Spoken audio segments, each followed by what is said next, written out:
Vamos abrir a Bíblia no Evangelho de Mateus. Hoje nós findamos o capítulo 7 e também findamos o Sermão do Monte. Mateus, capítulo de número 7, do verso 24 ao verso de número 29.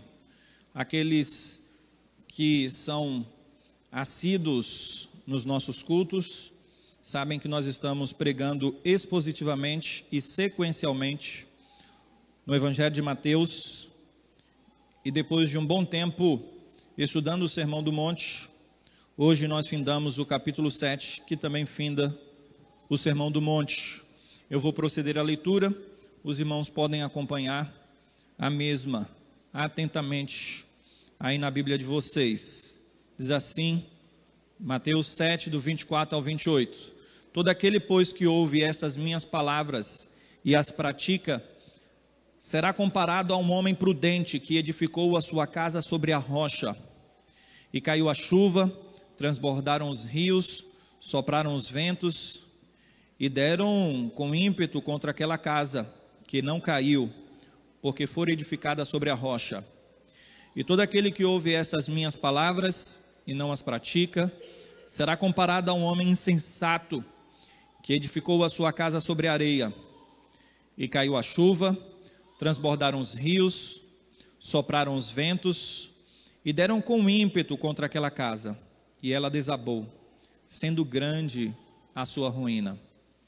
Quando Jesus acabou de proferir essas palavras, estavam as multidões maravilhadas da sua doutrina, porque ele as ensinava como quem tem autoridade, e não como os escribas. Meus amados irmãos, eu acredito que todos aqui já presenciaram, através de vídeos ou de um programa televisivo, um jornal, um desabamento de uma casa. Algumas casas são construídas em encostas, em um terreno irregular. Você talvez já tenha visto naquela região ali do Caribe, o sul dos Estados Unidos, os tornados, os furacões, que levam casas. E quando nós olhamos esses desabamentos, essas destruições de casas, nós achamos até que aquelas casas são feitas como que de brinquedo, né?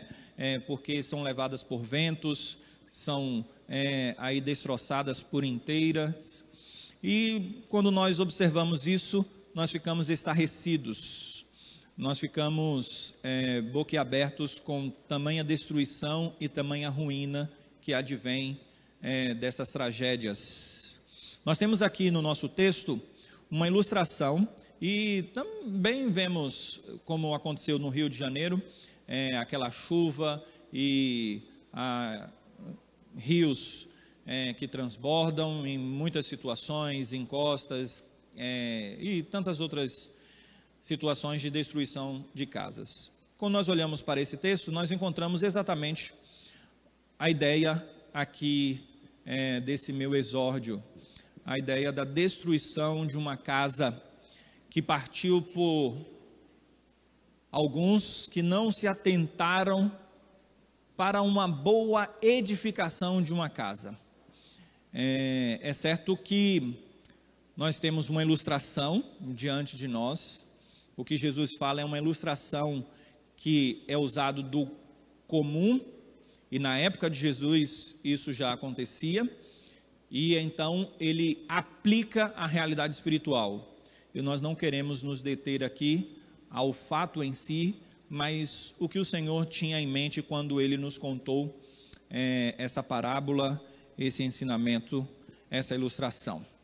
O Senhor está chegando ao término do Sermão do Monte, como eu já anunciei, e a ideia é que, diante de tudo o que foi ouvido até então, de todos os ensinamentos do Senhor, esses ensinamentos que nós temos como ensinamentos do Sermão do Monte. Por quê? Porque quando nós olhamos para o término do capítulo, como nós vimos aqui, diz que Jesus acabou de proferir essas palavras, e versículo 28, e as multidões estavam maravilhadas da sua doutrina. Então, quando o Senhor terminou de proferir essas palavras, quais palavras? O capítulo 5 mostra que ele se assentou e ele começou, no versículo 1, começou a ensinar. Então nós temos do capítulo 5 até o capítulo 7, no finalzinho, todas as palavras que são aí classificadas como palavras do Sermão do Monte, ensinos do Sermão do Monte, porque ele subiu no monte, ele se assentou e ele começou a ensinar tudo aquilo que nós já ouvimos nos sermões anteriores. E agora ele está dizendo o seguinte: todo aquele que ouve o que eu acabei de dizer e pratica, este é considerado como um construtor prudente, que edificou a sua casa sobre um firme fundamento. E então, quando os rios vieram, porque a chuva caiu, encheu-se o rio, e o vento soprou, a tempestade veio e a casa ficou firme. Assim é aquele que ouve o meu ensinamento e pratica. Esse é prudente, esse é sábio. Agora existe o tolo, existe o nécio, que ouve. Prestem atenção, ouve e não pratica. Então, ao término do sermão, Jesus dá uma lição profunda ao ponto de dizer o seguinte: vocês ouviram tudo o que vocês precisavam ouvir, mas isso não é tudo. Vocês precisam colocar em prática. Não poderia o Senhor trabalhar de forma mais bela um fim de um sermão que fosse diferente deste. Não poderia, porque ele chama a aplicabilidade de tudo que foi ensinado. E a ideia é que não basta ouvir, como Tiago mesmo fala, nós temos que ser ouvintes praticantes, e não só ser ouvintes. E aqui nós encontramos um aspecto que se parece com um outro aspecto, porque há duas construções de casas, há dois referenciais de casas, nós temos duas pessoas, nós temos uma mesma situação que advém sobre os dois, mas nós temos dois destinos distintos, e nós temos também dois fundamentos diferenciados.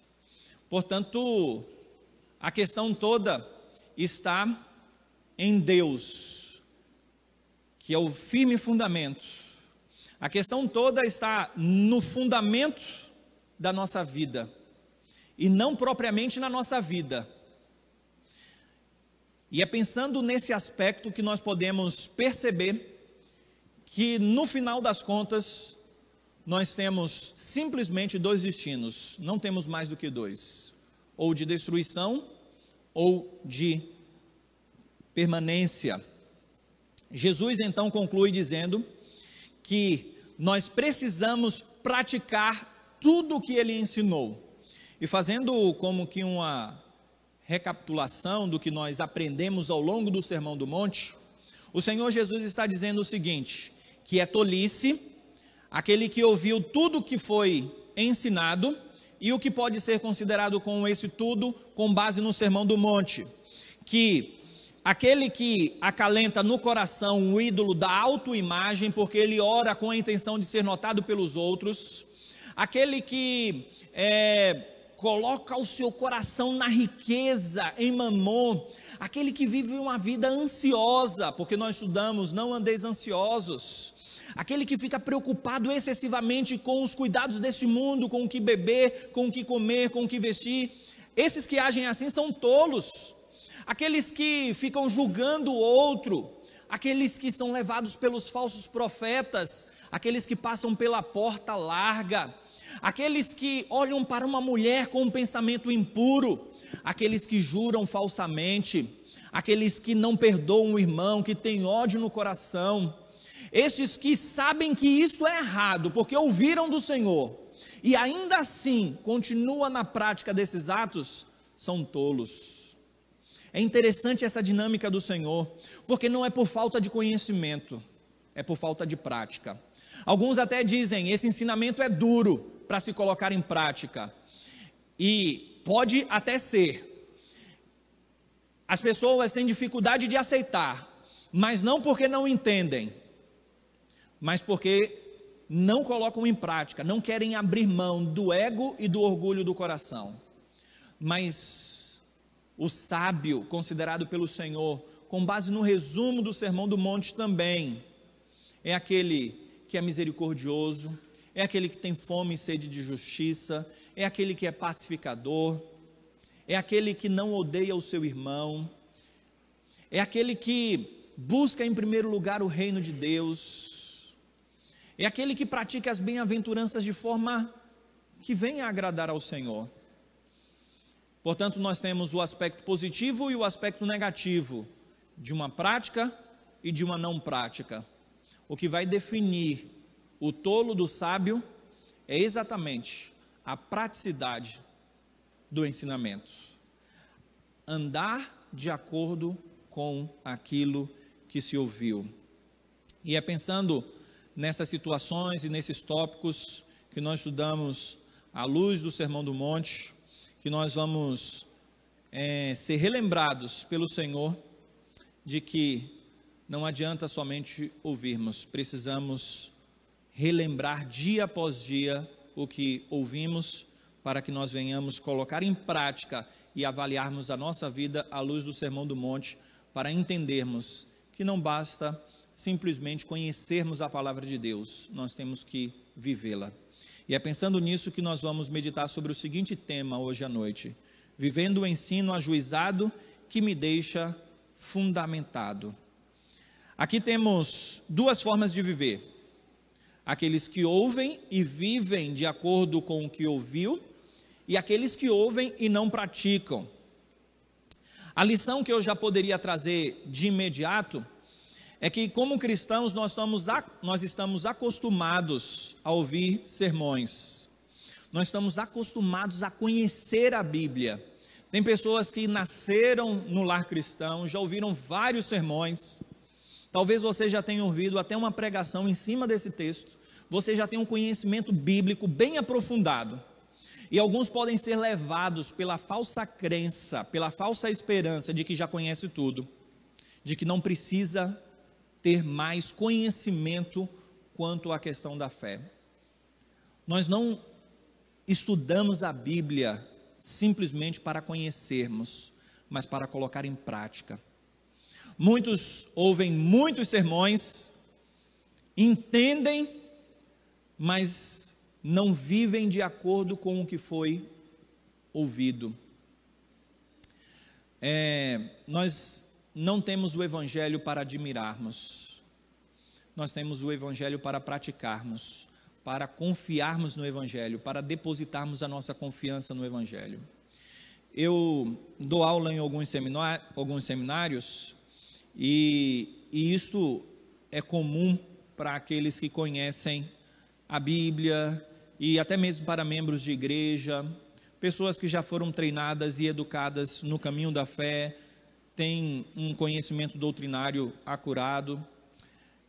Estes são tentados a ouvir alguns sermões, a ouvir alguns estudos, a ouvir algumas pregações e achar que é pouco relevante, quiçá não tem nenhuma relevância o que eles estão ouvindo, porque eles já conhecem. Portanto, meus amados irmãos, nós corremos um grande risco, nós corremos um grande perigo quando nós nos acostumamos com o conhecimento e quando somos levados pela falsa esperança e confiança de que nós não precisamos daquilo que estamos ouvindo, quando na verdade nós devemos pregar o Evangelho todos os dias para nós mesmos, porque nós precisamos nos arrepender todos os dias, nós precisamos ouvir a palavra do Senhor sempre, porque não se trata de conhecimento, se trata de prática, e nós somos tendenciosos a uma perdição, nós não somos naturalmente inclinados para a verdade, nós não somos naturalmente inclinados para a santidade. O homem natural, ele é perverso segundo a sua própria natureza. Se ele se afastar da palavra do Senhor, ele perece, ele se perde. E é por isso que nós precisamos de mais e mais pregações, de mais e mais conhecimento da verdade, de mais e mais do ensino do Senhor. Porque o que nós precisamos é ouvir para colocar em prática. É isso que realmente importa. Quando você chegar no céu, o Senhor não vai perguntar: você tem um bom conhecimento teológico? Você tirou nota 10 no seminário que você estudou, seminário de teologia? Você esteve presente em todas as escolas bíblicas dominical? Você conhece algum livro da Bíblia de cor, de cabeça? Você consegue recitar versículos bíblicos? Não. Pelo contrário, o texto, inclusive, no contexto anterior, que nós estudamos na semana passada, diz que naquele grande dia, no dia do juízo final, quando esses dirão: Senhor, mas em teu nome nós expulsamos demônios, curamos enfermos, profetizamos, o Senhor dirá abertamente: apartai-vos de mim, vós que praticais a iniquidade. E o versículo 21 diz que não entrará no reino dos céus aquele que diz: Senhor, Senhor, mas o que faz a vontade de meu Pai que está nos céus. Portanto, percebam, meus amados irmãos, que uma vida que agrada a Deus é uma vida que ouve os ensinamentos do Senhor e coloca esses ensinamentos em prática. Essa é a primeira lição que eu gostaria de extrair do texto que nós estamos estudando. Os dois construtores, eles escolhem, pela própria dinâmica do texto e pelo contexto cultural da época, eles escolhem construir casas à beira de rios, porque o texto fala isso: caiu a chuva, transbordaram os rios, e o contexto da época aponta para isso. Hoje nós temos água encanada, você pode morar longe do rio, que chega água na sua casa. Naquela época não. Muitas pessoas escolhiam a proximidade dos rios para que pudessem ter acesso à água. Muitas pessoas querem uma chácara próximo a um ribeirão, ou qualquer coisa da natureza, ou qualquer coisa dessa natureza, rios, enfim, com a intenção de ter um local agradável, e a água proporciona muitas coisas positivas. Mas aquilo que traz algo de positivo para manter a vida, diante de uma situação adversa do tempo, também pode ser perigosa. E aqui nós temos uma outra lição: ouvir sermões é algo muito perigoso. Nós somos duplamente responsáveis quando nós ouvimos os sermões. Por quê? Nós seríamos responsabilizados se nós não soubéssemos de algo e fôssemos punidos por causa da não ciência daquela realidade.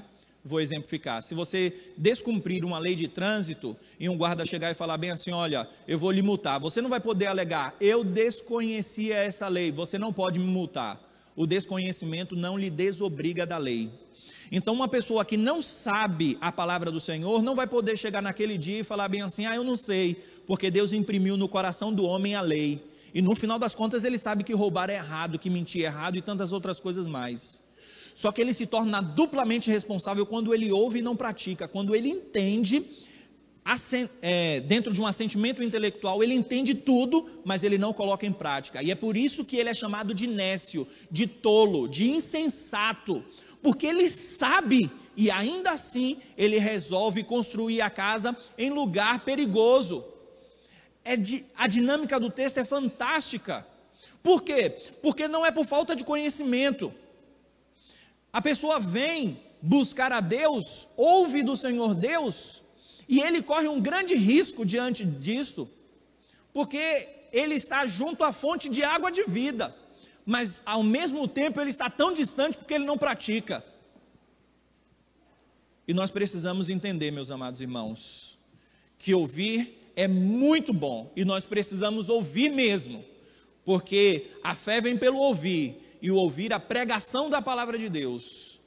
Mas ao mesmo tempo que é o único e verdadeiro caminho para a nossa salvação, porque não há outro meio, Romanos capítulo 10 mostra isso, não há outro meio pelo qual sejamos salvos, se não for pelo ouvir a pregação da palavra de Deus, ouvir sobre Cristo e colocar uma fé consciente em Cristo. Só podemos ser salvos se ouvirmos a pregação da palavra, entendermos os nossos pecados, nos arrependermos e colocarmos a nossa fé consciente em Deus, esse é o único caminho, ao mesmo tempo, mais punição haverá sobre a vida daqueles que ouvem e não colocam em prática a verdade do Santo Evangelho, porque foi muito dado, e é isso que a Bíblia diz, aquele que é muito dado, também é muito exigido.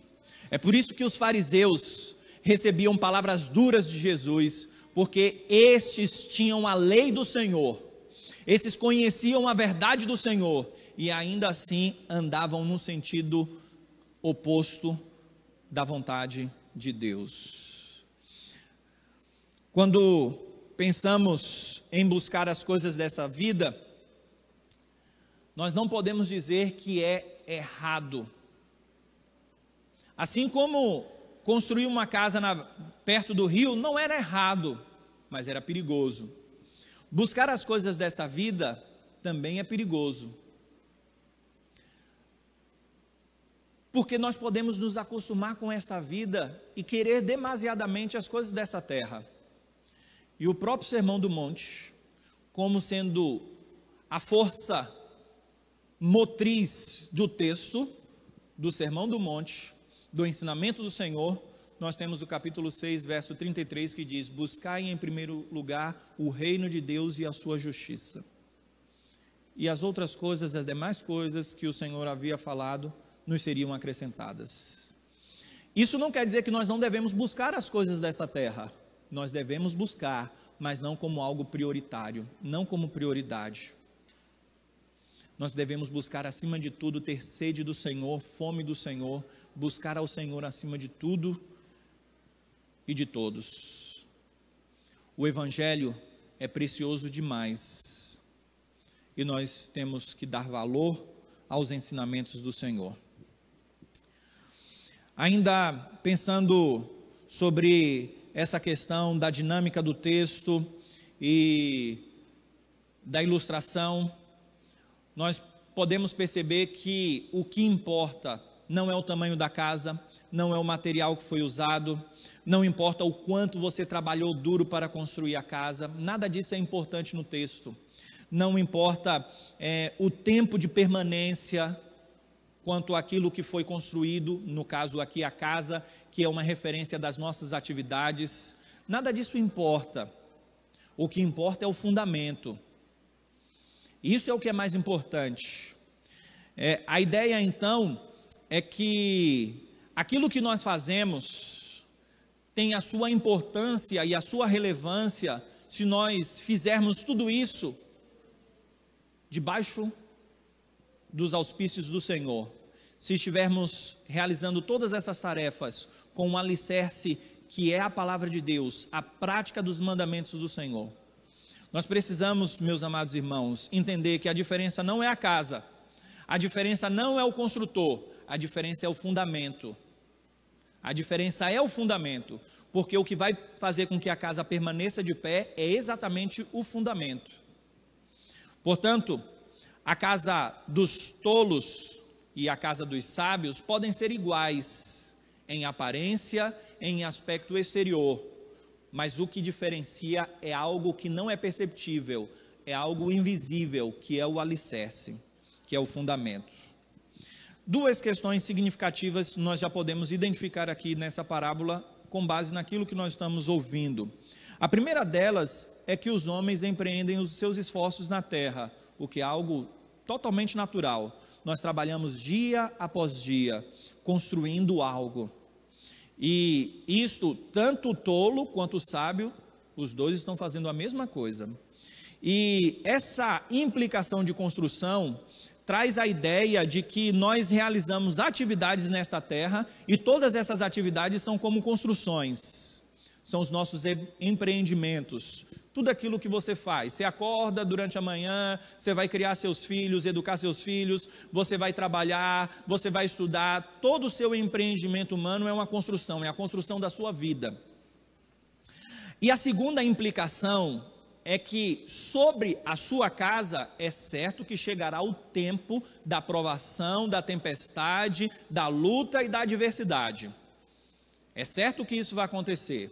Então é certo que você vai realizar algum empreendimento de construção e também é certo que vai vir sobre a sua casa adversidade, provação, luta.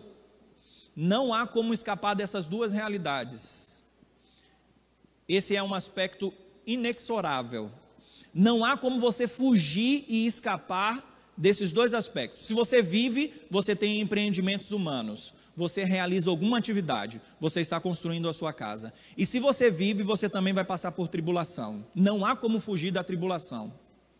Agora, o diferencial está no resultado final. E o resultado final está baseado na atividade inicial. Quando você escolheu o terreno para construir a sua casa, qual foi o terreno que você escolheu? O terreno arenoso é muito fácil escolher esse terreno. Sabe por quê?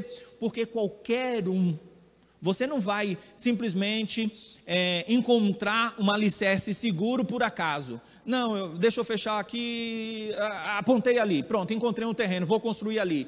E por acidente, uma coisa fantástica é que você escolheu o terreno seguro, que tem uma rocha. Não. Encontrar um alicerce que seja um alicerce bem fundamentado, e na cultura que o Senhor está ensinando, está pregando esse sermão, não é a cultura que nós vivemos hoje, onde você pode ter um terreno que não seja tão bem fundamentado, porque você depois, no final das contas, trabalha com uma questão de uma construção civil para fazer com que aquele terreno seja adequado. Os termos de construção da época de Jesus são termos totalmente diferentes dos nossos termos, então nós precisamos entender que há uma força muito grande na escolha do terreno. A escolha do terreno é muito importante, porque o cimento como nós temos hoje, ferros e tantos outros aspectos da construção civil que nós temos hoje não eram os mesmos termos do tempo de Jesus. Então o que importava mesmo era a escolha do fundamento. E quando nós pensamos nesse aspecto, nós precisamos entender que nós vamos começar bem, se nós escolhermos praticar o que o Senhor ordena, e nós vamos terminar bem, porque as adversidades, as tribulações não vão nos destruir. Na esfera espiritual se vive espiritualmente, é esse o ensino do Senhor. Não é um ensino sobre construção, mas é um link entre a esfera da construção para a vida prática. A ideia é que uma fé sólida e firmada em Cristo e no Evangelho perpassa pela prática da verdade do Evangelho. Você só vai estar bem estruturado no Evangelho se você praticar o Evangelho. Só ouvir vai fazer com que você seja levado por todo o vento de doutrina e por toda a destruição que as atividades que são contrárias à palavra de Deus podem nos levar. A forma cristã de viver, ela jamais será vivenciada se não for em um alicerce sólido, e esse alicerce sólido é Cristo.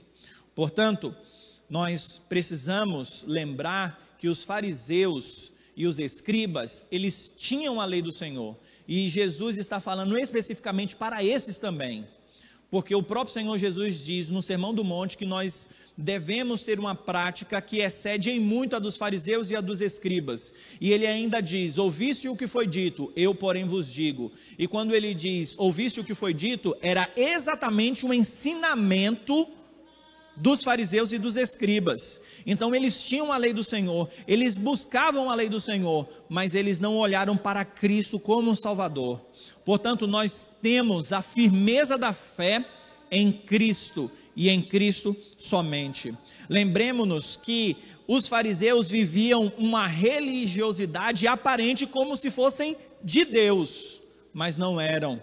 Isso é muito próprio para nós que estamos ouvindo, porque hoje nós podemos ser considerados como esses fariseus, porque nós conhecemos a lei de Deus, ouvimos sermões, mas isso não é o importante. O mais importante, melhor dizendo, o mais importante é colocar a nossa fé e a nossa confiança em Cristo, porque o sermão aponta para isto.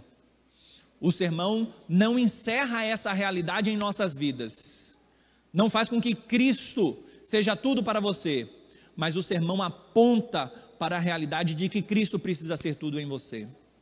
Portanto, nós precisamos ouvir bons sermões, mas acima de tudo, nós precisamos colocar a nossa confiança no ensino do Senhor Jesus. Esta é uma fé real e segura.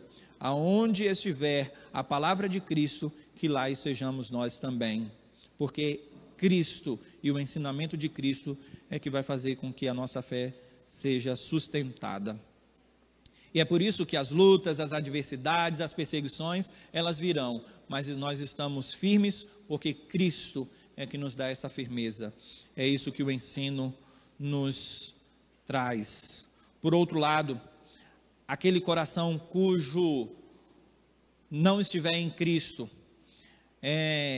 ele tem uma aparência de que está seguro. Qualquer um que olhasse para aquela casa que estava bem bonita, bem arrumada, iria dizer o seguinte: essa casa está ok, não há problema nenhum quanto à construção desta casa, mas o tempo da adversidade haveria de mostrar que é aquela casa que é a figura para a nossa vida, tem aparência, mas de fato não é. Então, aquele que ouve e gosta de ouvir, mas não está firmado sobre Cristo, tem uma aparência de cristão, mas não é cristão. Ou você tem uma vida como cidadão do reino e vive com base nos ensinos desse reino, ou você pensa nas coisas desta vida e tem o seu coração nas coisas desta vida. E quando vier a investida de Satanás, quando vier a tentação do seu próprio coração corrupto, quando vier a perseguição, nós seremos destruídos, porque nós não estamos enraizados na palavra. O fundamento na construção é a parte invisível, assim como ao longo do sermão nós fomos estudando sobre isso, porque os judeus, eles oravam, os judeus davam esmola, os judeus jejuavam, e Jesus dizia o seguinte para estes: vocês são hipócritas, porque vocês fazem isso com a intenção de ser notado pelos homens. Então, um aspecto visível e externo que é perceptível aos olhos como algo que agrada a Deus. Alguém dar esmola é algo bom? Sim, é algo bom. Alguém orar é algo bom? Sim, é algo bom. Alguém jejuar também é algo bom. Mas Jesus conhece a motivação, conhece aquilo que está no coração. Então a questão do fundamento, a questão de estar em Cristo, é algo que não é perceptível aos olhos, porque há uma aparência de que alguém é cristão, porque tem atividades exteriores de cristão, mas o interior está longe do Senhor. A casa, ela pode ser bonita que for, mas dentro do ensinamento do Senhor, ela é perecível porque não está alicerçada em Cristo. As casas, elas são bem parecidas, mas o destino é bem diferente. Mateus capítulo 7, verso 21 diz que aquele que faz a vontade de Deus, esse é o que permanece, assim como o versículo 24, o diferencial está em cumprir a vontade do Senhor.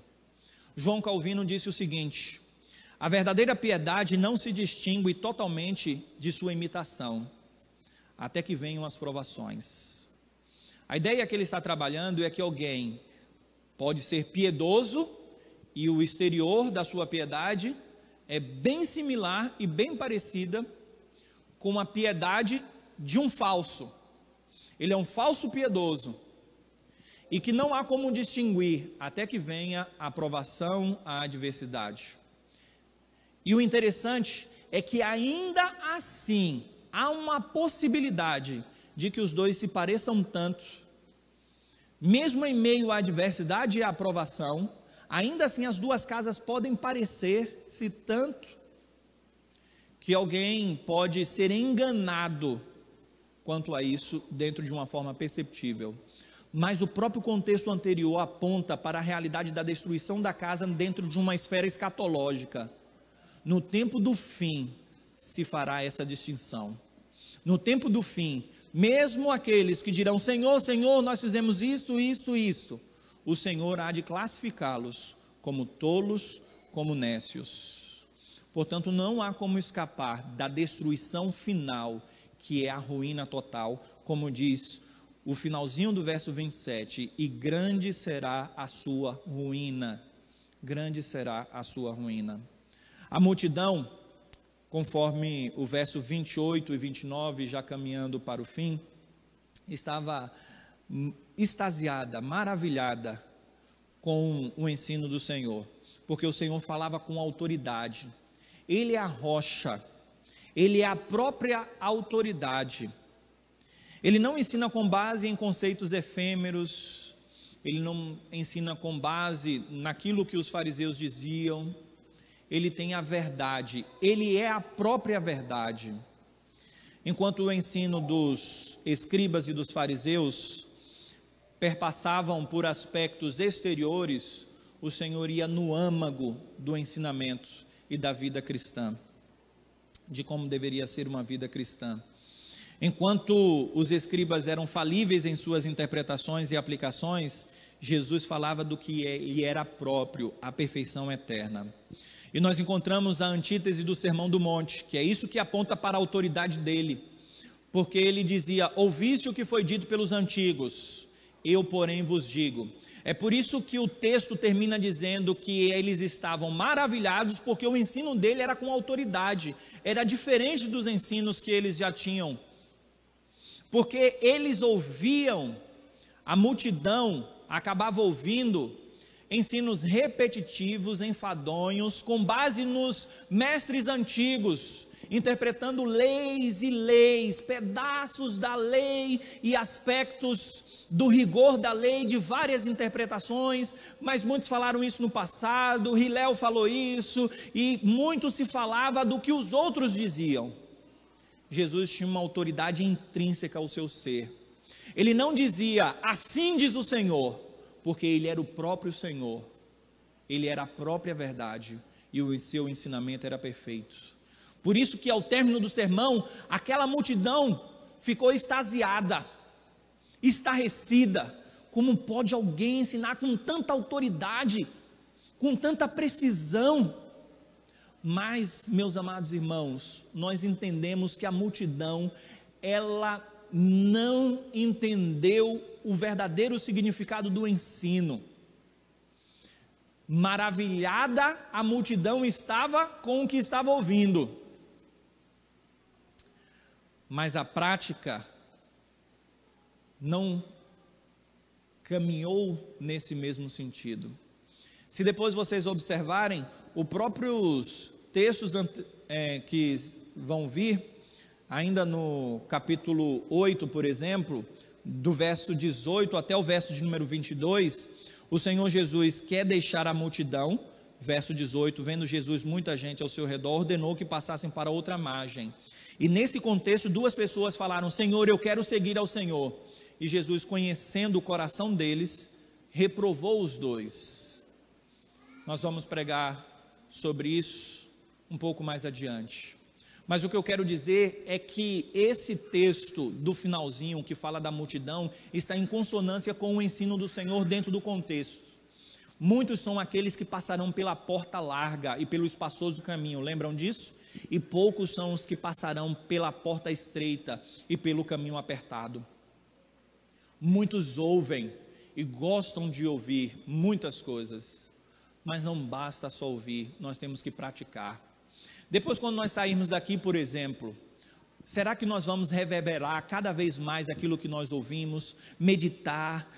Ó Senhor, eu quero colocar em prática, buscar cada vez mais? Ou será que muitos podem até dizer: olha, o sermão foi maravilhoso, gostei muito, mas depois não se lembra do que foi dito, não se colocou em prática e não se busca verdadeiramente viver o Evangelho do Senhor. A questão toda está exatamente nesse aspecto. O Senhor tem a autoridade intrínseca ao ser dele, e pela autoridade que ele tem, nós devemos nos submeter à autoridade dele e obedecer cada detalhe do que ele tem a nos ensinar. O próprio contexto posterior vai mostrar que esse Senhor tem autoridade, e no capítulo 8 e 9, nós vamos ver o Senhor tendo autoridade sobre demônios. Nós vamos ver o Senhor tendo autoridade, que o próprio centurião fala o seguinte: olha Senhor, eu também sou homem de autoridade, e o meu criado está doente lá, Basta que o Senhor diga uma palavra e o meu criado lá vai ficar curado, porque eu dou ordem, porque eu sou um centurião, líder da guarda romana, e eu digo para o meu soldado, faça isso, e vai acontecer. E eu entendo que o Senhor tem autoridade, e o Senhor vai falar e vai acontecer, que o meu criado vai ficar curado. E ele apela para esse aspecto da autoridade do Senhor. Portanto, o Senhor tem autoridade sobre a nossa vida. Tudo o que Ele disser, nós temos que obedecer. E o capítulo 8 e o capítulo 9 vai mostrar exatamente que o Senhor tem autoridade até sobre os ventos, porque é no capítulo 8 que nós vemos o Senhor acalmando a tempestade.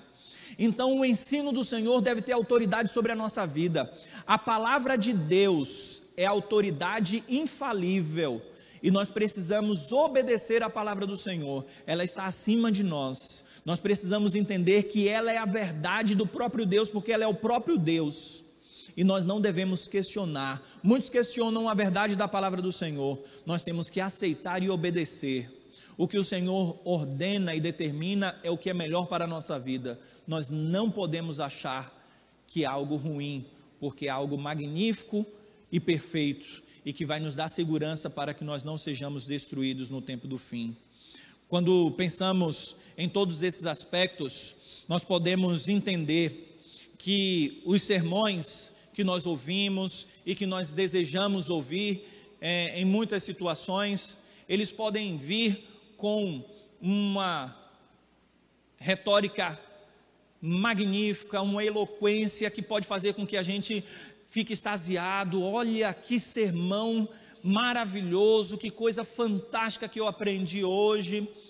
Mas não seja levado por esse aspecto exterior. Entenda o seguinte: tudo que eu ouço em relação à palavra de Deus, eu preciso colocar em prática. Se eu não colocar em prática, de nada adiantou. Os puritanos inclusive falavam o seguinte: se eu digo que eu entendi uma doutrina, e alguém perguntar, você colocou essa doutrina em prática? E a pessoa disser, eu não consegui colocar em prática. Eles diziam, você não entendeu a doutrina. Porque toda doutrina e todo conhecimento bíblico deve lhe levar a uma prática cristã. Nós não estamos aqui, meus amados irmãos, para nos encharmos de conhecimento, para encher a nossa mente de informações. Nós estamos aqui para ouvir a palavra de Deus, para praticar a palavra de Deus e obedecer e andar nos caminhos do Senhor. A questão da aplicação aqui é que existe um aspecto similar entre a fé verdadeira e a fé falsa, porque é o aspecto visível da casa. Há como que uma profissão de fé em ambas as situações, porque as pessoas estão ouvindo e estão construindo. É aquele aspecto de que alguns dirão, Senhor, Senhor, mas será que a vida está sendo vivida mesmo de acordo com o Evangelho? Então, quando a situação é colocada debaixo da provação, da luta e da adversidade, aí sim é que nós vamos colocar para fora aquilo que está lá dentro, se é uma fé verdadeira ou uma fé falsa. O construtor sábio, ele trabalhou duro, ele escavou até encontrar o alicerce seguro, a rocha. O segundo, ele buscou o caminho mais fácil, ele procurou o caminho que mais agradava, que poderia lhe trazer felicidade imediata, porque aqueles que trabalham com construção, ou pelo menos construir uma casa, sabe muito bem que não é algo simples, que você faz da noite para o dia, e encontrar um alicerce seguro, naquela época também não era algo fácil, e ainda próximo de rios e tantas outras situações mais. Então, alguns, pela facilidade do momento, querem resolver uma situação de imediato, e é isso que acontece, quando se rouba, quando se trai esposas ou maridos, quando alguém chega e fala bem assim lá no seu emprego, assine isso aqui, não, mas isso aqui é mentira, mas a situação mais fácil é você assinar.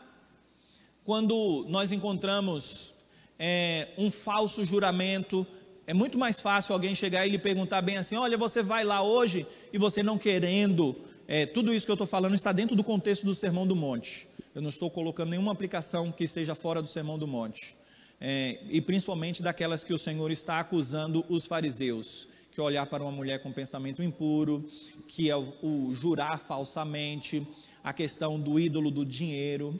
Então, o seu patrão chega lá, ou alguém pergunta para você, você vai fazer isso? Você fala, não, eu vou fazer, pode deixar que eu vou fazer. Mas no final das contas, lá no coração, você sabe que você não vai fazer. Então você está como que jurando falsamente dentro do contexto do ensinamento do Senhor, onde Ele diz que a sua palavra deve ser sim, sim, não, não. Então as pessoas procuram a facilidade do momento, mas procurar aquilo que é mais fácil implica em destruição final.